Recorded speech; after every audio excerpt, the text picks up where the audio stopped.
Hello, ladies and gentlemen, and welcome back to another edition of the only live Monday through Friday lacrosse talk show on the planet. I am your host, Michael Karvelis, and this is Daily Dive. It is Wednesday, February the 18th, 2026, and this show begins now. We appreciate you tuning in via North American Talk Radio on YouTube. Subscribe for other great shows and live sports, such as college men's and women's lacrosse, coming up this weekend, once again, via our YouTube channel. On today's awesome show, I'll get to a segment I'm calling How They Finish. Based on NLLstats.com's Could Happen page, I predicted the rest of the games, and I'll let you know if your team is in or out of the playoffs. I'll also give you 3 of my bets from Coolbet Canada, which is to make or miss the NLL playoffs. Our second segment will be addressing some big hits this season in the NLL and what the league should do about it and the debates that surround these hits. And finally, I'll give my post-Week 12 edition of the NLL Power Rankings. Before we get started, we want to let you know there is NLL merchandise found at natalkradio.us/NLL.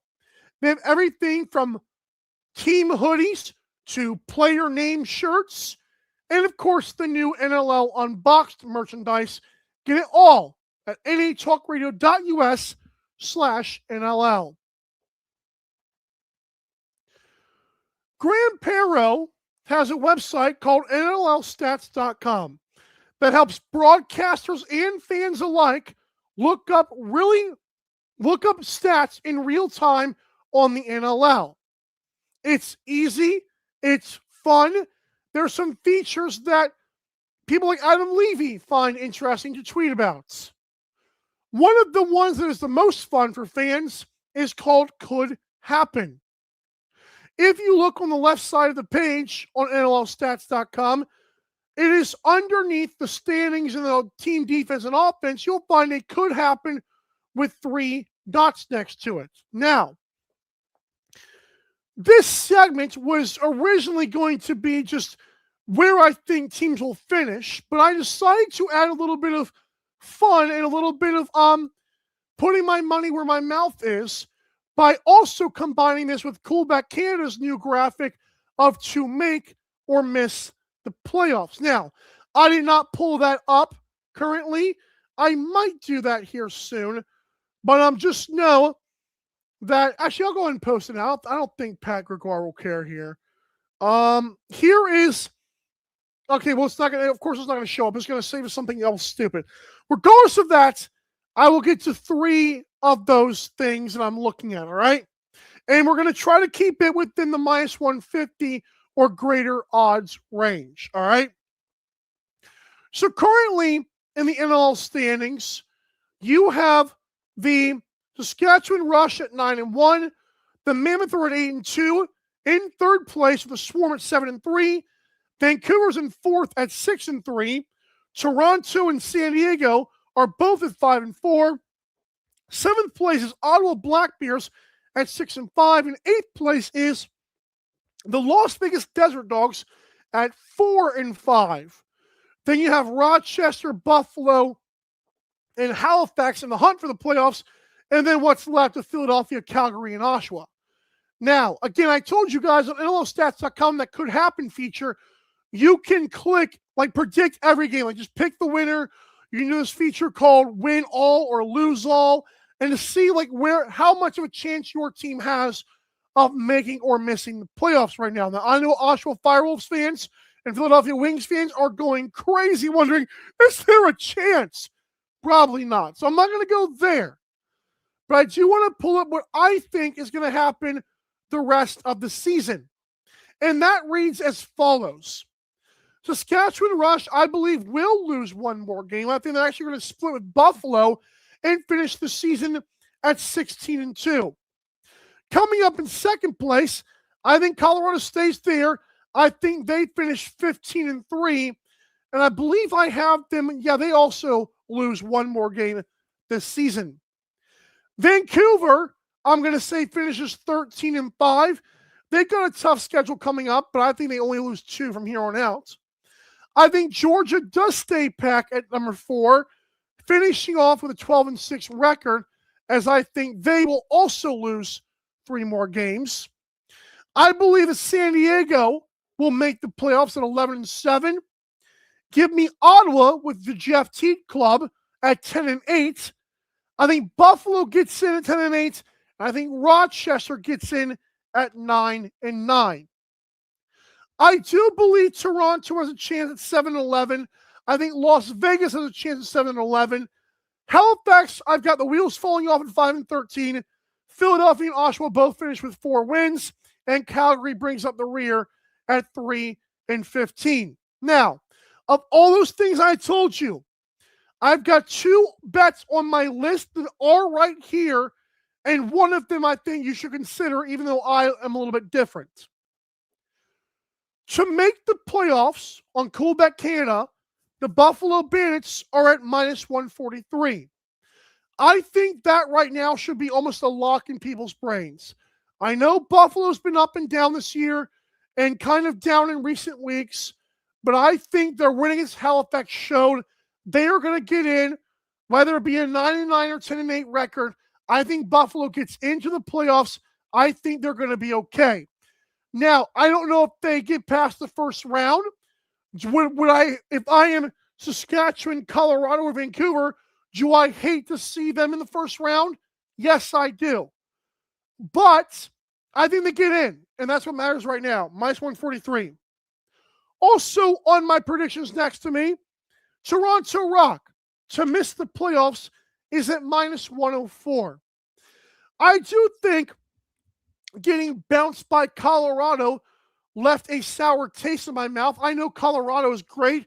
I know I have Colorado finishing 15-3 after 12 weeks in the season. But I do think the Nick Rose thing is interesting. I do know they were a young team. We have not seen a lot from Josh Jelic. Mark Matthews can pass the ball. He still doesn't find ways to score the ball. I'm just not convinced they're going to do enough. Now, on my list in the playoffs are the Rochester Nighthawks. There is a scenario where I was kind of going back and forth with this, where the Rochester Nighthawks do fall off the wagon and miss the playoffs. Now, the odds on that are +142. That is very good value, considering it's plus money for crying in the sink. And you ever do that? You ever just like wash your face? I'm kidding. But I find it very intriguing though, because again, I've learned my lesson, as you'll find out later in the show, about teams with good rosters, but who just aren't producing. Folks, if we're being honest with ourselves, Rochester, not only have they lost 4 in a row, they've looked absolutely lifeless. They were talk of the town. They were everyone's favorite pastime, and now they're 4-5. Now, there's a scenario where they get back on track. That's fine. But Rochester to miss the playoffs at +142 in a league where historically they've always flirted with the 10-8, 9-9, or 8-10 record, I do think that's a very intriguing value pick there. There are other ones like the San Diego Seals. I think the Seals roster is good. And I know I just said Rochester, I get all roster, but Origlieri is doing well again. I think their offense is athletic. Their defense in transition can keep them in games. Seals will squeak in. That's another one where it's like, okay, that's not terrible. But again, Rochester to miss, I don't think it'll happen. But +142 is something you can't really just scratch your nose at there. You ever do that? You're just scratching. Okay, whatever. So there's that. NLLstats.com/could happen. It's a great feature. Again, thank you to Graham Perro who puts that on there. Just have some fun with it. You might find some cool bet odds that you like, because that's what I did. That's also a picture I took. You can tell. All right, folks, when we come back to this awesome show, let's talk about big, borderline dirty hits happening in the National Lacrosse League. We're not going to play any videos, but we're going to dissect some that happened this weekend, especially 2 by 1 team. Interesting. Don't go anywhere. You're watching Daily Dive on North American Talk Radio's YouTube channel. You're listening to North American Talk Radio, the all-new talk radio station featuring sports, movies, politics, mental health, and more. Check us out at natalkradio.com and subscribe today. Buy event tickets straight from our website to help the cause and get tickets to your favorite events for less. That's natalkradio.com. Thanks for listening.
Welcome back to Daily Dive, the only live Monday through Friday lacrosse talk show on the planet, focused mostly on the NLL. It is Wednesday, February 18th, 2026. We just talked about the Could Happen feature at NLLstats.com, which I think is very fun, and not just for broadcasters and fans of the game, but just people just want to see how their team's going to fare. And I did look at the Seals odds. It's plus 120 right now to miss the playoffs. So that's that's an interesting one too. I went with Rochester plus 142. I would not mind a little bit, sprinkle a little bit of Salt Bay on the Seals at plus 120. So I'm not mad at it. All right. And I'm not going to pull any videos here because when you're monetized on YouTube, you don't want to get in trouble. So we're not going to do that today. The good people at Natter are going to be grateful that we don't do that. A reminder, college women's and men's lacrosse coming up on, what is that? What would that day be? Let's see here, Wednesday? Saturday. I had to do the math on February 21st. Saturday at noon Eastern, you've got women's lacrosse, and then you've got the 3 p.m. game, which is college men's lacrosse. Illinois Wesleyan versus Illinois Tech. That's a rivalry on women's side. And the men's side is Aurora versus Illinois Wesleyan. Again, they do a great job on that broadcast crew. All right, so now let's talk about big, dirty hits in the National Lacrosse League.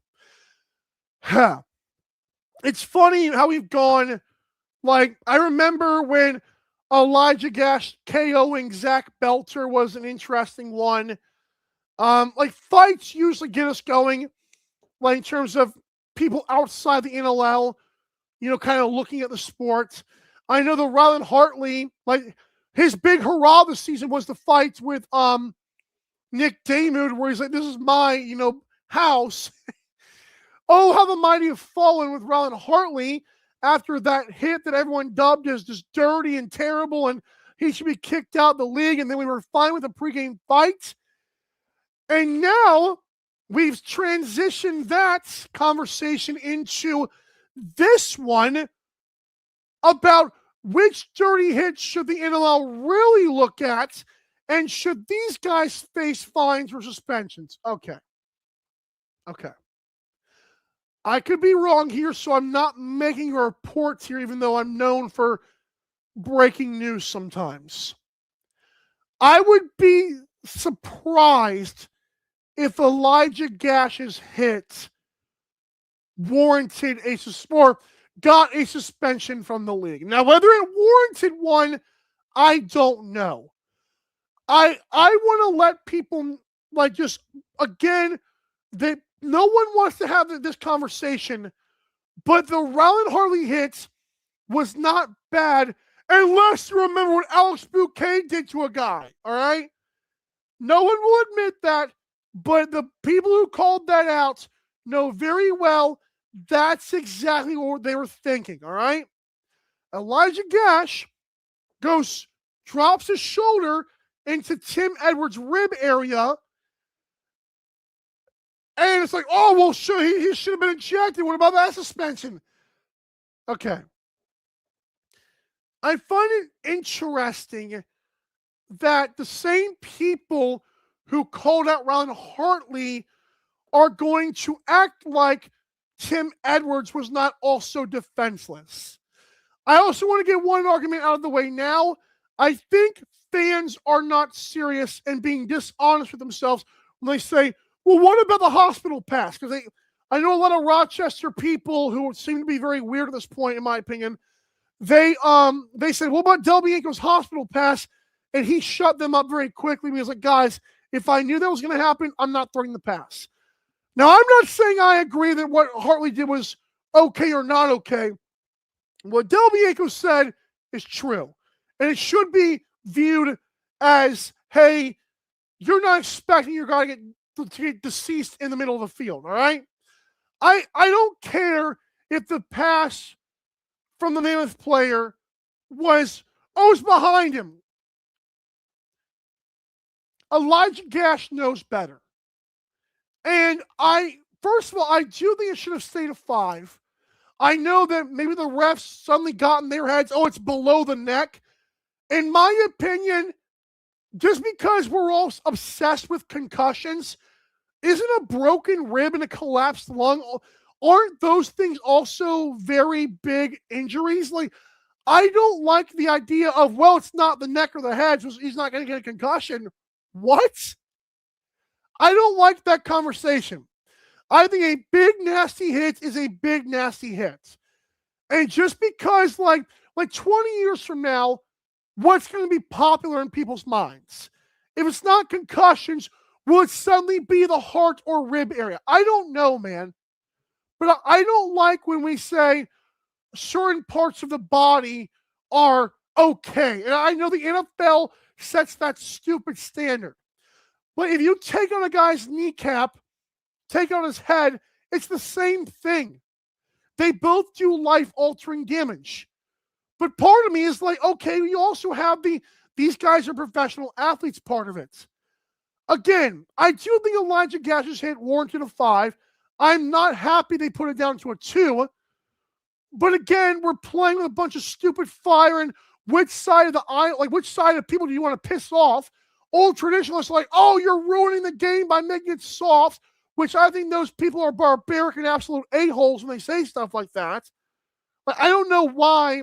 I'm trying to get fired up over a topic like this, but why are we like, oh, we're ruining the game? Like, shut up. You sound stupid. Like, give me a valid argument besides back in my day, because that doesn't do anything for me. It does nothing for anybody. Because there are people your age who also think this stuff is a little bit dirty, okay? And maybe Elijah Gash's hit was not dirty. I don't think it is or was. But I'm not going to pretend like there's not an argument for really like bad and dangerous hits. Like, that matters. And so then you've got a lot of fans who are like, what about Owen Hiltz laying this guy into the boards? Listen, again, that one is also very dangerous. But how many times have we seen a scrum happen in the corner, and then when you see a guy get the ball, your immediate reaction is, hey, get him, check him so he drops the ball again. I don't think Owen Hiltz or whoever that Rock player was went, oh yeah, head first into the boards, because that's not how that play was unfolding. The guy picks it up, then ducks, and the guy gets checked in the back. Like, yeah, the aftermath, oh, he might break his neck and pass away, or did I say die on YouTube? Like, I get it. But I don't think that what the Rock player did was, oh, yeah, screw you. That's not what that play was. And I don't appreciate when people pretend a conversation is there and they're just making stuff up. Because there are people in media or podcasts that say that stuff. I'm like, what are we doing here? And then again, you've got the same group of people probably that are like, oh, well, should he be suspended? No. Stop it, man. There are suspension-worthy plays. There are also times where it's like, stop asking the league to step in, man. Like, this is a fast-paced, hard-hitting game. It's like football, but they don't stop. And I know it sounds awful, but it's like, this is a tough game. And I don't like the idea of fans and media members coming in there and saying, oh, well, this is dirty or suspended. Like, shut up, man. It's not conversation. It's stupid. Because the same people who post that stuff, they know it can change the narrative. And again, I don't like it, man. Like, it gets boring. Like, can we talk? I know, like, certain things will grow the game, whether negative or positive. But other times I'm like, can we talk about the games? Like Colorado barely beating Vegas and stomping a red-hot Rock team. Can we talk about Ottawa going into Rochester and shutting down their offense? Can we talk about Buffalo being back? Maybe? Can we talk about Oshawa getting their pants pulled down and humiliated in front of a home crowd? That's what I want to talk about. Instead, you've got people trying to drive conversation that I don't think has to be there. Like, we've moved on from the Ryland Hartley thing. Tyler Biles and Jackson Subbanks acted like buffoons, and yet people are still trying to say, is this suspension worthy? Like, no, it's not. And that's not what makes our sport great. The National Lacrosse League is not some league where it's like, oh, look at another dirty, dangerous hit. No. Showcase the good stuff. And again, I will reiterate this before I leave this topic. I know some things, for better or worse, will get us all publicity. But dang it, man, can we stop doing this every week? Because one thing that I think turns not only myself off, but also like fans of the National Football League is when, oh, the refs rigged the game. Like, this to me is getting into that territory of just stop talking about it. Like, because that's just because it's a hot topic where fans will give your stupid Twitter page clicks does not mean it's good for the game. So, that's why if we keep doing this week after week, it's going to get stupid. It's going to get boring. And I don't like that to be the topics we have to talk about here. I'm okay with the Ron Hartley thing. Yeah, a whole week of conversation. I get it. But after that, man, like, are y'all not exhausted by this point? Because I am. I don't know, man. And even Brett Frude, back to what he said on OTCB, the interview with Teddy Jenner, that's available on YouTube if you look up OTCB podcast. Brett Frude's like, the way they don't post stuff if it's legal or illegal. And I'm sure that Brett Frude he said he looks at penalties to see if they should have been reduced or not. But I want conversations that drive us forward. And again, I'm okay with the Ryland Hartley conversation and a couple other things, but dragging it out as if it's like the equivalent to refs rigging games and should this guy be suspended? Like, no, that's boring. That's stupid.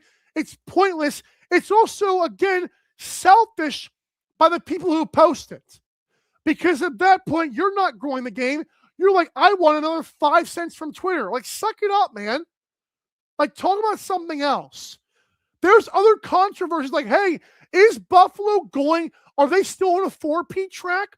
Like, that to me is a great conversation that will also fire fans up. But nah, is Elijah Gash. Just like, shut up, man. It's just stupid. Again, the Owen Hill sits, and again, I don't care. I don't care. Because as I said before, like, he's in more discourse for Elijah Gash. Yeah, I get it. Like, the Elijah Gash shit and Ron Hartley thing are interesting, but I understand Owen Hiltz in hindsight was more dangerous. He got a 5, but I'm not comparing any of them because I don't think what Owen Hiltz did is, oh yeah, screw this guy in Colorado. I don't think that he did that. I think it's everyone checking each other. I think in my opinion, that's one of the dumbest plays in lacrosse is the scrum that lasts for 30 seconds. I think that is why I don't like hockey. Like, that to me should not be a thing anyways, because there's so much fighting for loose balls, but like getting stuck, like things like that are gonna happen. So I like 5 minutes and let it happen. Like, again, a guy can break his neck, but the league also lets that play happen. So I don't think Owen Hiltz should be dragged across social media. Oh no, this hit. Nah, bro. I'm not doing that. I'm not saying Pat Gregoire's doing that for the record. I'm just saying I saw people talk about that hit. I'm like, guys, oh my God. Like, it happened. It's horrible, but you either take it out of the game or you move on. Like, there is no in between here. We come back. It's time for my power rankings. I'm not going to lie, folks. This one hurt me to do, but it had to be done because that's what we do. You're watching Dilly Dive. Don't go anywhere. We're going to conclude the show next. I could have said wrap it up, but Trojan hasn't technically paid us anything, so we'll be fine. We'll be right back. You're listening to North American Talk Radio, the all-new talk radio station featuring sports, movies, politics, mental health, and more. Check us out at natalkradio.com and subscribe today. Buy event tickets straight from our website to help the cause and get tickets to your favorite events for less. That's natalkradio.com. Thanks for listening.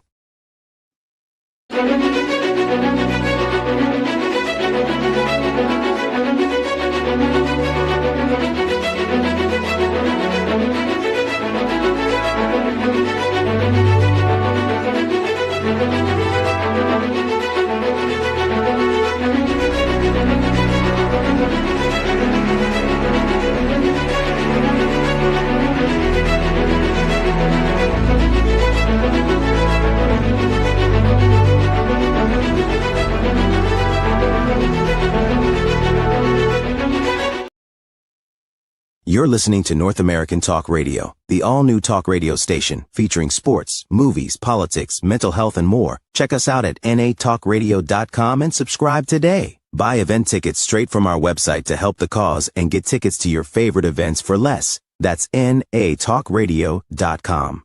Thanks for listening.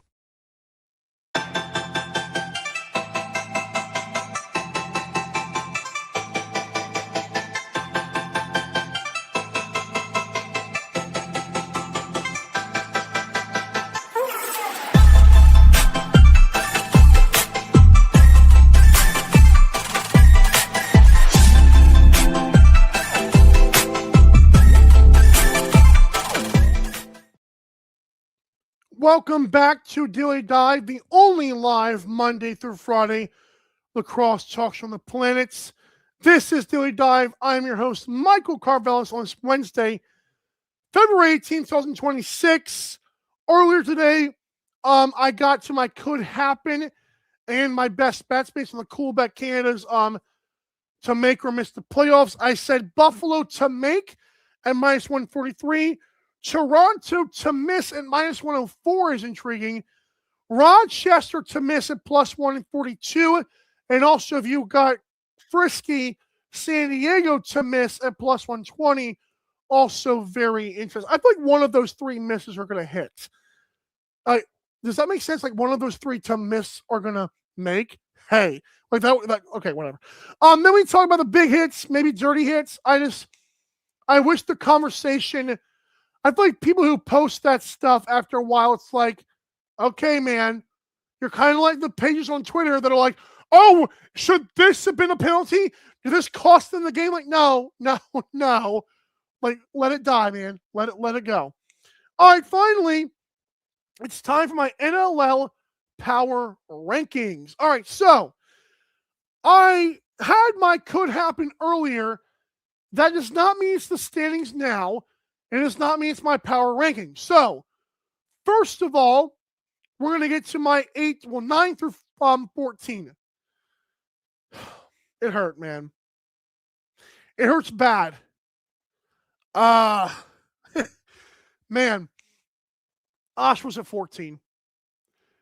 I can argue about they Doug Jamison and Alex Simmons and Dyson Williams and Ty Kurtz and Dawson and what are you? You're getting humiliated in your home barn. Like you're not competitive in your home barn. And Emerson Clark at halftime, like he's saying, "Oh yeah, we started terrible. Let's hope we ride some momentum, bro."